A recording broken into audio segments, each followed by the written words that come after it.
सिर्फ प्यार करना ही काफी नहीं होता है। अगर ऐसी पर्सनालिटी चाहिए तो मेरे पास आओ। अबे हीरो के डायलॉग मारने से कोई हीरो नहीं बन जाता। चल निकल। वो लड़की शहर छोड़कर जा चुकी होगी, हमें भी चलना चाहिए भांजे। हमें जाकर उसे ढूंढना चाहिए ना। हमने उसे airport, railway, bus stand, taxi stand सब जगह ढूंढा। वो तुझे भूल चुकी है, तू भी उसे भूल जा। नहीं भूल सकता मामा। मामी 10-10 मिनट में फोन कर रही है, कहती है कि अगर मैं 11 बजे तक नहीं पहुंचा तो मेरे खाने में जहर डाल देगी। क्यों मुझे मरवाना चाहता है? रुको मामा, एक ड्रिंक खत्म करने दो फिर चलेंगे। मामा मामा इसने भी धोखा दे दिया। हाय, तुम भी मेरी तरह पैक बनाते हो। अरे कहाँ जा रहे हो यार? तुम तो मेरे पास बैठो ना यार। तुम भी लव के एग्जाम में फेल हो गए क्या? मेरी तो कोई गलती भी नहीं थी। किसी कुत्ते ने आकर मेरे किस्मत का कनेक्शन काट दिया। वो मेरे हाथ लग जाए ना तो छोड़ूंगा नहीं। हे, कहाँ जा रहे हो बॉस? थोड़ा बैठो ना यार मेरे पास। तुम तो धोखा नहीं दोगे ना? पहले माया चली गई, फिर मामा चले गए, लेकिन तुम नहीं गए। ये होता है असली friend. Hello boss. Hello hello boss. Hello.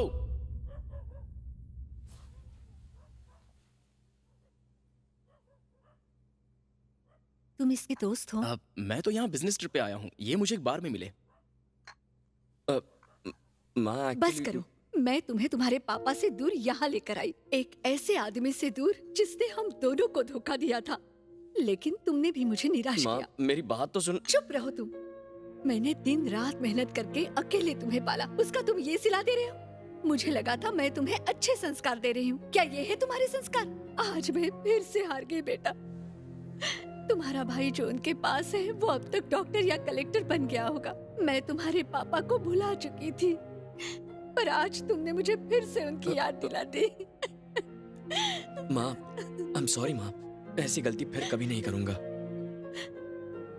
मेरी एक इच्छा है, पूरी करोगे? जरूर करूँगा। मुझे तुम्हारे छोटे भाई को देखना है। उस वक्त मैं गुस्से में थी जब मैं तुम्हें तुम्हारे भाई और पापा से दूर यहाँ ले आई। तुम्हें भी अपने पापा से मिलना चाहिए बेटा। मेरा उनसे मिलना जरूरी नहीं है, पर आपको भाई से मिलाना मेरे लिए बहुत जरूरी है। बताइए कहाँ मिलेगा? तुम्हारे पापा कोविलूर के बड़े जमींदार हैं। सुना है किसी बात से गुस्सा होकर आजकल मदुराई में रह रहे हैं। मदुराई? तुम्हारे पापा जहाँ भी रहते होंगे शान से रहते होंगे। वो बहुत परोपकारी हैं। वहाँ जाकर किसी से भी अरविंद पूछोगे तो तुम्हें बता देंगे। ठीक है माँ, मैं कल ही वहाँ जाता हूँ। अरे मैं भी कल वहीं जा रहा हूँ। दोनों मिलकर उन्हें ढूंढेंगे।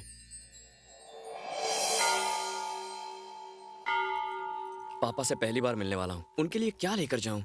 अरे वो बाद में सोचेंगे। क्या पता वो हॉस्पिटल में हो तो फिर उनके लिए फल और फूल लेके जाना होगा ना। पहले उन्हें ढूंढ लेते हैं, फिर डिसाइड करेंगे क्या देना है।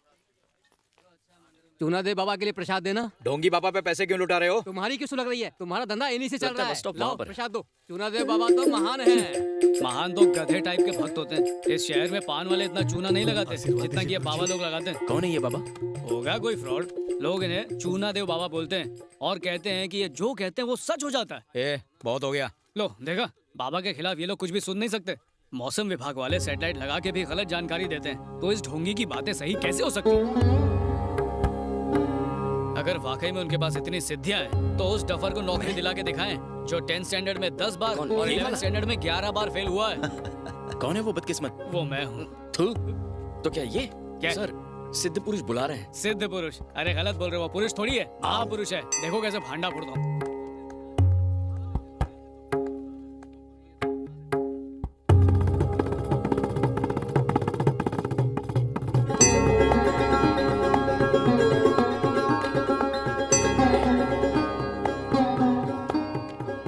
मैंने आपको इतना भला बुरा कह दिया, माफ करना स्वामी जी।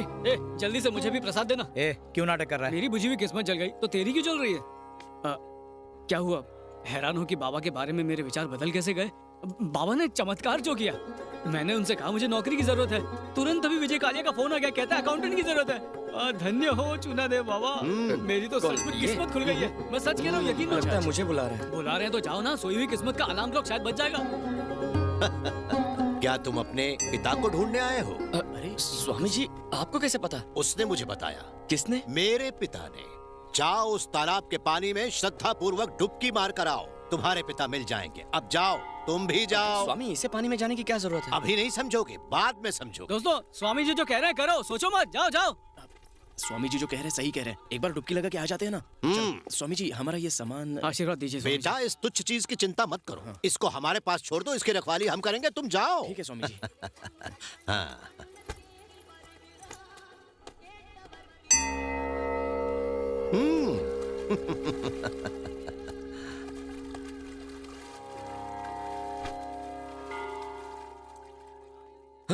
ए, स्वामी जी कहाँ गए?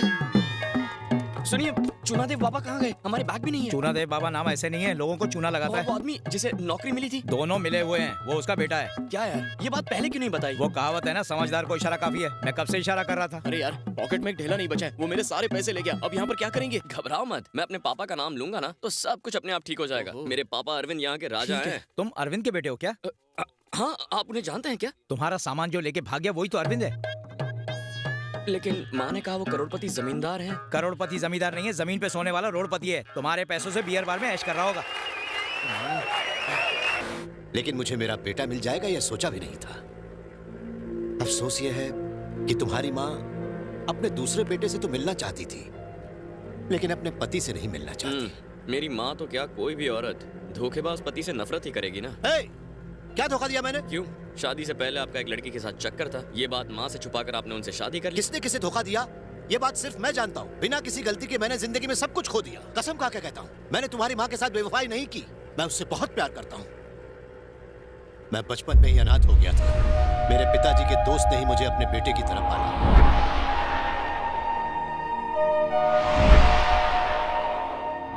आप इस बार एमएलए के इलेक्शन में क्यों नहीं खड़े होना चाहते? हम कुछ नहीं जानते, आप ही हमारे एमएलए होंगे। सारी जिंदगी क्या मैं ही एमएलए बनता रहूंगा? मेरे स्वर्गीय बिजनेस पार्टनर के बेटे को भी तो मौका दो। अंकल, मुझे पॉलिटिक्स में कोई दिलचस्पी नहीं है। मैं एमएलए वगैरह बिल्कुल नहीं बनना चाहता हूँ। मालिक, आप और अरुण भैया अगर इलेक्शन नहीं लड़ना चाहते तो वो टिकट मुझे दे दीजिए ना। मैं भी तो आपके परिवार का हिस्सा हूँ। पशुपति, परिवार के साथ रहने और परिवार का हिस्सा होने में फर्क है। नौकर को अपनी औकात भूलकर मालिक बनने की कोशिश नहीं करनी चाहिए। मैं तो आपका वफादार हूँ मालिक। वफादार तो कुत्ता भी होता है, मगर उसकी जगह घर के बाहर होती है। उसे घर के अंदर नहीं लाया जाता है। इस घर की गद्दी पर सिर्फ इस घर का बेटा ही बैठेगा। आखिर ये हमारी इज्जत का सवाल है। मुझे गलत मत समझिए मालिक। अगर मैंने अरविंद का प्यार लक्ष्मी को यहाँ से भगाया नहीं होता और अरविंद से अगर झूठ नहीं बोला होता कि वो मर चुके हैं, तो आपकी इज्जत का क्या होगा? ये क्या बोल रहा है तू? लक्ष्मी जिंदा है? अरे अंकल, आप भी चुप मत पड़िए। सच सच बोल, वरना मैं तुझे जान से मार डालूंगा। अरविंद जी, मैं आपको सच बताता हूँ। आपके अंकल ने मुझे लक्ष्मी को इस शहर से दूर ले जाने के लिए कहा था, ताकि उसकी मौत की झूठी खबर सुनकर आप तुलसी से शादी कर लें। मेरी लक्ष्मी कहाँ है पता? मुझे नहीं पता। अंकल, क्या उसने जो कहा सच है? हाँ, ये सच है। मैंने बस अपने खानदान की इज्जत की। हार में गई आपके खानदान की इज्जत। उस वक्त लक्ष्मी के पेट में मेरा बच्चा पल रहा था। इससे तो अच्छा होता आप मुझे अनाथ ही रहने देते। ये सच जाने बगैर मैंने तुलसी के साथ घर बसाया और अब उससे तो बच्चे भी हैं।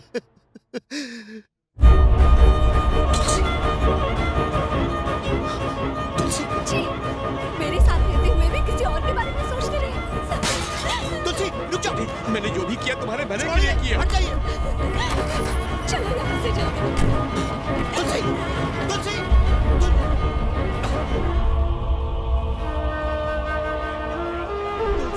बड़े बेटे को स्कूल से लेकर गांव छोड़कर चली गई। छोटा बेटा उस वक्त स्कूल में नहीं था, इसलिए वो उसे घर पर ही छोड़कर चली गई। सजा काट के रिहा होने के बाद मैंने हर जगह तुम्हारी माँ की तलाश की, पर वो कहीं नहीं मिली। लक्ष्मी को भी ढूंढा। हमारे बेटे को जन्म देते ही वो इस दुनिया को छोड़कर चली गई। फिर मैं शक्ति को लेकर यहाँ आ गया। पर अब आप अकेले नहीं हैं, मैं और माँ आपके साथ हैं। मेरे साथ अपने घर चलिए। ये नहीं हो सकता। जिस तरह तुमसे मिला उसी तरह मैं लक्ष्मी के बेटे से भी मिलना चाहता हूँ। अगर वो भी मिल जाए मुझे तो मेरे दिल को सुकून मिलेगा।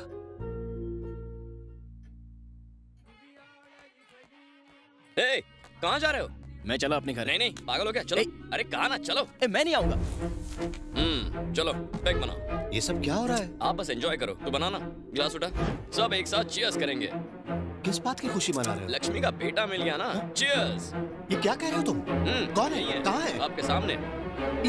ये लक्ष्मी का बेटा है? मुझे भी शक था। शक दूर करने के लिए मैंने इससे पैक बनवाया। और पापा, पहले लोग शराब डालते हैं फिर पानी मिलाते हैं ना? हाँ। लेकिन आप पैक कैसे बनाते हैं? पहले ग्लास में पानी डालते हैं फिर शराब मिक्स करते हैं। हमारी चीज एक जैसी है, इसीलिए हमने भी पैक वैसे ही बनाया और शक्ति ने भी वैसे ही पैक बनाया। तुम तो मेरे जैसा ही पैक बनाते हो। तभी मुझे लगा कि शायद ये भी मेरा ही भाई है। फिल्मों में गाना गाकर भाइयों को मिलते देखा था, शराब पी के भाइयों को मिलते पहली बार देखा है। मुझे माफ कर देना बेटा, ये सब जाने अनजाने में हो गया। ये क्या बेटा? ये चाकू किस लिए रखा है? आपको मारने के लिए। संजय की माँ की बातों से मैं समझ गया था कि आप ही मेरे पिता हैं। माँ को धोखा देने वाले आदमी को मारने के इरादे से ही मैं यहाँ आया था, लेकिन यहाँ आने के बाद पता चला कि सच्चाई क्या है। मुझे मारने आए थे? ए, तू तो पागल है। मुझे भूल गए। पापा, अंकल की प्रॉपर्टी का एक बड़ा हिस्सा तो आपके पापा का था ना? हाँ। जेल जाने के बाद उस जायदाद का क्या हुआ? सब अंकल की बेटियों के नाम कर दिया। अंकल की बेटियां हैं? 3 बेटियां हैं। अंकल को बेटी की चाहत थी, इसलिए मन्नत मांगी थी कि बेटी होगी तो मेरा मुंडन कराएंगे। फिर क्या था, मन्नत पे मन्नत पूरी होती गई और बेटियों की हैट्रिक लग गई और मेरा मुंडन होता रहा। इस बात की खुन्नस निकालने के लिए मैं उनको चिढ़ाया करता था और खूब टांग खींचा करता था। इसी वजह से वो मुझसे नफरत करने लगी। फिर मैंने एक फिल्म देखी, सिस्टर इंडिया। उसमें भाई बहन के प्यार को दिखाया गया था। फिल्म में उस प्रेम को देखकर मुझे बहुत पछतावा हुआ। उस दिन से मैंने उन्हें बड़े ही नाजों से पाल पोस कर बड़ा किया। उनके मुझसे दूर हो जाने के डर से उनकी शादी 3 ऐसे गरीब लड़कों से करवाई जो घर जमाई बनने को तैयार थे। मेरी बहनों को ये बात जरा नहीं भाई। उसके ऊपर जब अंकल की मौत का जिम्मेदार भी मुझे ठहराया गया तो उन तीनों ने घर छोड़ने का फैसला ले लिया। उन्हें ऐसा करने से रोकने के लिए मैंने पूरी जायदाद उनके नाम कर दी और इसे लेकर यहाँ आ गया। लेकिन अब तुम तीनों जो मुझे मिल गए हो तो मुझे लगता है कि आवेश में लिया गया वो फैसला बिल्कुल गलत था। मेरी गलती की सजा मेरे बच्चे क्यों भुगते? तुम लोगों ने आखिर क्या गलती की? इसीलिए मैंने अब एक फैसला लिया है। समझ गया पापा। आप उन तीनों आंटीज को घर से एग्जिट करवाएंगे और उन्हें सीना तान के बताएंगे कि आपको अपने तीनों अनमोल रतन बेटे मिल चुके हैं और उस घर पे हक नहीं हमारा नहीं है। नहीं, मैं चाहता हूँ कि हम चारों उन सबके साथ वन बिग हैप्पी फैमिली की तरह रहें। ये कैसे हो सकता है? हो सकता है बेटा। तुम्हारी तीनों आंटियों को 3 बेटियां हैं। अब यानी कुल मिलाकर 9 बेटियां। अंकल लोग को और कोई काम नहीं था क्या? टोटल 3 बेटियां हैं, समझे ना? उन तीनों लड़कियों से अगर तुम तीनों शादी कर लो तो हा मेरा हमेशा का सपना पूरा हो अरे जाएगा। आप पापा हैं या मैरिज ब्यूरो के एजेंट? बेटा अरे आखिर इस सब में हर्जी क्या है? वही तो। जब बना बनाया रिश्ता मिल रहा है तो तुझे क्या टेंशन है? मैं एक लड़की से प्यार करता हूँ, किसी और से शादी कैसे करूँ? मैंने तो किया ना। मेरी कहानी अलग है। दोनों में कोई फर्क नहीं है। अरविंद के बेटे उन्हीं के नक्शे कदम पर चलेंगे ना। हम तीनों भाई उन तीनों लड़कियों से प्यार करेंगे और फिर शादी कर लेंगे, ठीक है ना? तुम दोनों तो हैंडसम लगते हो, तुम दोनों की गोटी तो फिट हो जाएगी, लेकिन मुझ तीसरे गोटिए का क्या? अरे यही सब सोचकर तो मैंने एक प्लान बनाया है। बात सुनो, कल इस शहर के सबसे बड़े मंदिर में पहली आरती देकर तुम्हारी आंटियां उत्सव शुरू करेंगी। हर साल ये तीनों अपनी बेटियों के साथ उस मंदिर में जाती हैं। तुम लोग वहाँ जाओ, उन लड़कियों को किडनैप करना और फिर उनसे शादी कर लेना। माँ सही कहती है, आप बुरे इंसान हो। ऐसा करना तो पाप होगा। मैं ये नहीं कर सकता। अरे तू इडियट है। बिछड़े हुए लोगों को मिलाना कोई पाप नहीं होता। तुम तीनों वहाँ जाओगे और उन तीनों से शादी करोगे, वादा करो। हाँ ओके। हाँ। Double okay. चलो, सोच क्या रहे हो?